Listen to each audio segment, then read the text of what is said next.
And boys and girls, welcome to my channel. I'm the Obscure Angel PT, and for today what I have in here, it is a free-to-play game for you to go to Steam and download right away. It is Ring of Elysium. Well, before of this was supposed to be called Europe, but the developers end up to name this game Ring of Elysium.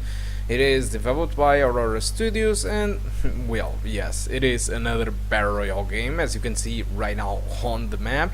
So this game uses a different engine than pretty much all the battle royale games. Instead of going with Unreal Engine 4, this game uses a proprietary engine from Tencent, which is Quicksilver X. So yeah, it's the first time I'm trying a game with this engine, and so I'm surprised with the visuals, but well, I don't have really great news for you, because if you have a Phenom II X4, you are going to suffer a little bit. So for the settings, I'm using low settings.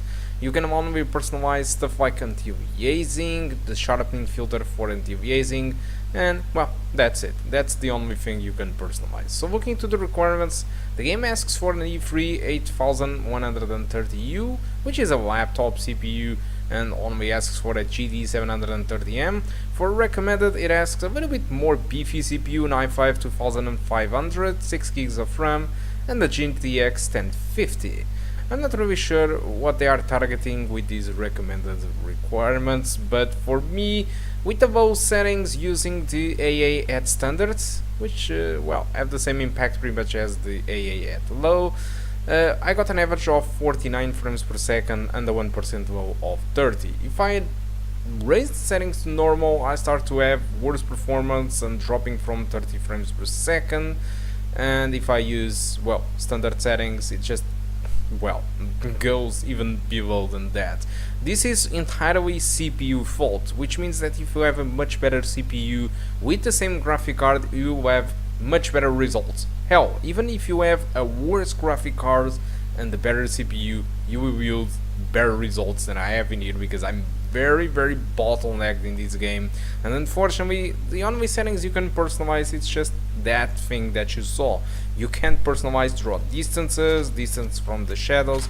You can't personalize anything out there. You just have some presets and you need to go along with that. The only good news about it is that the game, even with the low settings, well, it's true that shadows might look pixelated, but well, and the textures might look a little bit bad, but let's say that the graphics looks just fine. It's just fine. In my opinion, it's not bad looking, so if you have to play this game on low settings, you will be more than okay with it.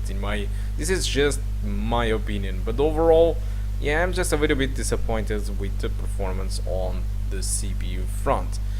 And well, I guess that's just pretty much that. I'm going just to leave it with a little bit more gameplay from the game. I have a Steam link on the description of the video where you can install the game, download it of course for free, and install it through Steam. It's again completely free to play. You don't need to pay to play the game, and well, that's pretty much that. For the rest of the video, like I was telling you, well, I'm just going to play a little bit, but yeah, very bad gameplay in my opinion, because I'm pretty noobish in this type of games.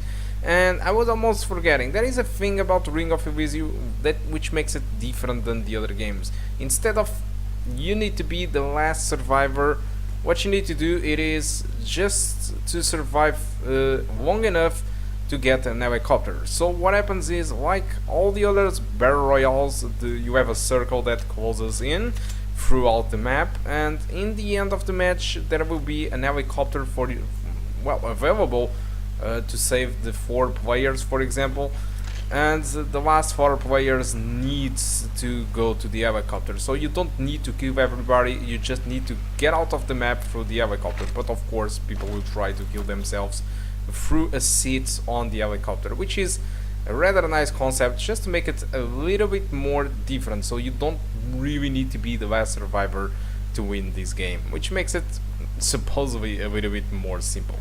Alright, so guys, that's all. Hope you keep enjoying the rest of the video, and I do hope to see you soon. Goodbye.